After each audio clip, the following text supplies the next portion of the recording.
শুরু হয়ে গেল আইসিডিএস এর ফর্ম ফিল আপ করা। পশ্চিমবঙ্গে নতুন করে শুরু হয়ে গেল আইসিডিএস এর ফর্ম ফিল আপ করা। বন্ধুরা, তোমরা ইতিমধ্যে অনেকে জানো এবং এর আগে আমি ভিডিও বানিয়েছিলাম যে পশ্চিমবঙ্গে নতুন করে আইসিডিএস এর বিজ্ঞপ্তি জারি করা হয়েছে। আইসিডিএস এর বিজ্ঞপ্তি জারি করা হয়েছে পশ্চিমবঙ্গে নতুন করে। তো তোমরা এটা অনলাইন সম্পূর্ণ মোডে, মানে পুরো অনলাইনে তোমরা আবেদন করতে পারবে। সেই ওয়েবসাইটটা দেখো তোমাদের সামনে আমি আজকে পেশ করতে চলেছি। কিভাবে তোমরা স্টেপ বাই স্টেপ আবেদন করবে ওয়েবসাইটের মাধ্যমে। আজকের ভিডিওটা হতে চলেছে খুবই দুর্দান্ত একটি স্পেশাল ভিডিও। তাহলে আজকের এই ভিডিওটা সম্পূর্ণ তোমরা দেখো, পুরো স্টেপ বাই স্টেপ ভিডিওটা দেখো, তোমরা প্রত্যেকে বুঝতে পারবে আজকের এই ভিডিওতে তোমাদের জন্য কী মানে সব কিছু তোমাদেরকে ডিটেলস আজকে আমি জানিয়ে দেবো।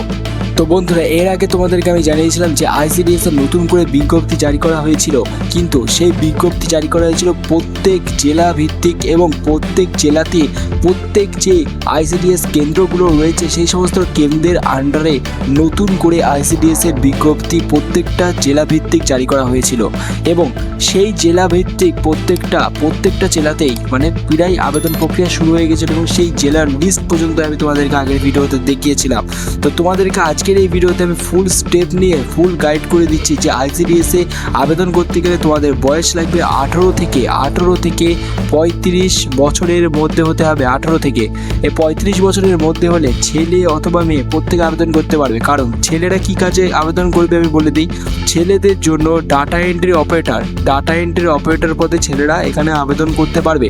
ডাটা এন্ট্রি অপারেটর হচ্ছে আইসিডিএস এর কম্পিউটারে যে সমস্ত কাজগুলো হয়ে থাকে এবং বেসিক্যালি কম্পিউটার বেসে যে কাজগুলো হয়ে থাকে সেগুলো হচ্ছে ডাটা এন্ট্রি অপারেটর কাজ। তো এই ডাটা এন্ট্রি অপারেটর কাজে তোমরা আবেদন করতে পারবে যারা ছেলেরা রয়েছে। এবং মেয়েদের জন্য আইসিডিএস এর মেনলি যে কাজটা হয়ে থাকে সেটাই এখানে হবে। এবং এখানে বলাই হচ্ছে যে আবেদন ফর্ম সম্পূর্ণ নিজের পদক্ষেপ স্টেপ বাই স্টেপ বলা হয়েছে সেই রকমভাবে জমা দিতে হবে। তাহলে প্রথমে বন্ধুরা ওয়েবসাইটে চলে আসতে হবে। এই ওয়েবসাইটে এসে তোমাদেরকে রেজিস্ট্রেশন এবং মোবাইল নাম্বার দিকে এটাকে রেজিস্ট্রেশন করতে হবে। তারপর স্টেপ 2 হচ্ছে সিলেক্ট পোস্ট এবং ভ্যাকান্সি ক্যাটাগরি। তো বন্ধুরা, এখানে কি ভ্যাকান্সি রয়েছে সেটা আগে জেনে নাও। এখানে ডাটা এন্ট্রি পদের ভ্যাকান্সি রয়েছে, মানে ছেলেদের জন্য ডাটা এন্ট্রি পদে, এবং আইসিডিএস এর হেল্পার এবং আইসিডিএস শিক্ষক শিক্ষিকার জন্য যেগুলো আর রয়েছে সেগুলোর ভ্যাকান্সি তোমরা এখানে সমস্ত কিছুই দেখতে পাবে স্টেপ 2তে। এবং তোমরা স্টেপ 3তে যেটা দেখবে, মেনলি যেটা স্টেপ 3তে হয় সেটা হচ্ছে form fill up, application form, যেখানে তোমাদের ফুল অ্যাপ্লিকেশন ফর্ম থাকবে, যেখানে তোমাদের নেম থেকে শুরু করে যাবতীয় ডিটেলস তোমাদেরকে এখানে ফিল আপ করতে হবে। এবং স্টেপ 4 যেটা করা হয়েছে সেটা হচ্ছে আপলোড পাসপোর্ট সাইজ ফটো, মানে তোমাদের এখানে আবেদন করতে হলে একটা পাসপোর্ট সাইজ ছবি লাগবে এবং সিগনেচার করতে হবে এবং রিকোয়ার্ড ডকুমেন্টস, মানে তোমরা যদি এখানে মাধ্যমিক পাস হয়ে থাকো তাহলেও আবেদন করতে পারছো, এবং 12 ক্লাস পাস করে থাকলে তাহলেও তোমরা আবেদন করতে পারছো, এবং গ্র্যাজুয়েশন পাস করে থাকলেও তোমরা আবেদন করতে পারছো। সেই কারণে বলছি তোমরা যে যোগ্যতাই হও না কেন, প্লাস মাধ্যমিক থেকে তোমার যত ডিগ্রি থাক না কেন তোমরা এই পদের জন্য আবেদন করতে হবে। কিন্তু আইসিডিএস এর এই যে ভ্যাকান্সিটা বার হয়েছে এই ভ্যাকান্সিটিতে প্রত্যেকটা জেলা ভিত্তিক। তাই তোমাদেরকে আমি এখনই বলবো যে তোমরা অবশ্যই আমাদের ভিডিওর কমেন্ট বক্সে তোমাদের জেলার নামটা জানিয়ে দাও, তাহলে আমি তোমাদেরকে বলে দিতে পারবো এই ফর্মটা তোমার জেলাতে স্টার্ট হয়েছে কি হয়নি। যদি তোমার জেলাতে স্টার্ট হয়ে থাকে আমি ডাইরেক্ট তোমাকে ফর্মের লিঙ্ক দিয়ে দেবো। এবং অবশ্যই আমাদের চ্যানেলটা সাবস্ক্রাইব করে বেল আইকন বাজিয়ে রাখবে, কারণ সমস্ত কিছু চাকরির আপডেট আমরা তোমাদের জন্য নিয়ে এসে থাকি। তো অবশ্যই চ্যানেলটা সাবস্ক্রাইব করে বেল আইকন বাজিয়ে রাখতে হবে। তো তারপর যেটা দেখতে হবে যে স্টেপ 4 আরেকটা আছে যেটা হচ্ছে view and check application form, মানে তোমরা পুরো অ্যাপ্লিকেশন ফর্মটা অনলাইনে যখন ফিল আপ করবে তারপর পুরোটা একবার দেখে নেওয়ার পর ফাইনাল সাবমিট করবে, ঠিক আছে।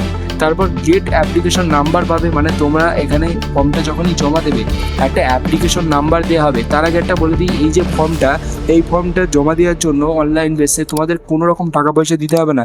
তোমরা নিজেরাই বাড়িতে বসে মোবাইল থেকে আবেদন করতে পারবে। কী করে আবেদন করবে দেখার জন্য অবশ্যই তোমরা চ্যানেলটি সাবস্ক্রাইব করে তোমার জেলার নামটা নিচে কমেন্টে মেনশন করে দাও, তাহলে তোমাদের লিঙ্ক দিয়ে দেবো। তারপর যেটা ফাইনাল সাবমিট করতে হবে। ফাইনাল সাবমিট করার পর তোমাদেরকে একটা পিডিএফ ফর্ম দেবে, ডাউনলোড পিডিএফ ফর্ম, মানে তোমরা যে অ্যাপ্লিকেশনটা করেছো সেটার একটা পিডিএফ ফর্ম তোমাদেরকে দেওয়া হবে। তো এই পিডিএফ ফর্মটা তোমাদের কাছে রেখে দিতে হবে প্রিন্ট আউট করে, ঠিক আছে। তো তোমরা যারা আইসিডিএস এর আবেদন প্রক্রিয়া সম্পূর্ণ করতে চাও তাহলে অবশ্যই তোমরা নিচে কমেন্ট বক্সে তোমাদের জেলার নামটা মেনশন করে লিখে দাও এবং তার সাথে চ্যানেলটাকে সাবস্ক্রাইব করে বেল আইকন বাজিয়ে রেখে দাও। তাহলেই তোমাদেরকে আমি তোমাদেরকে যদি তোমাদের এলাকাতে মানে তোমাদের জেলাতে যদি আইসিডিএস এর ভ্যাকান্সি বার হয় তাহলে খুব সঙ্গে সঙ্গেই তোমাকে আমি লিঙ্কটা পাঠিয়ে দিতে পারবো, ঠিক আছে? তাহলে অবশ্যই কমেন্ট করবে এবং সাবস্ক্রাইব করে রাখবে চ্যানেলটা। Thank you for watching this video.